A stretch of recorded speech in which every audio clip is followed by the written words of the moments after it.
বেতন কার্যক্রম বৃদ্ধি পাবে, বেতনগুলো ফিলাপ ঠিক মতো চলবে ইত্যাদি মূলতই আল্লাহ এবং তার রসুলের আলোচনা, আল্লাহ এবং তার রসুলের প্রশস্ততা, আল্লাহ এবং তার রসুলের বিধানগুলোকে কায়েম করার জন্যই তো মূলত এইসব কিছু আমাদের।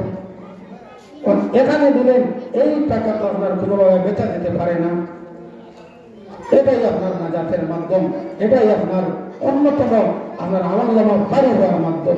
এর কারণে আমরা চেষ্টা করি। এই কারণেই অনেক সময় প্রায় সব আলিম উলামায়ে বলেন মাদ্রাসার মধ্যে দান করেন, মাদ্রাসার মধ্যে দেন, বাকি যে সমস্ত হাতগুলো আছে দিবেন দেন, সাথে সাথে মাদ্রাসার মধ্যে আপনার একটা অংশটা রাখেন।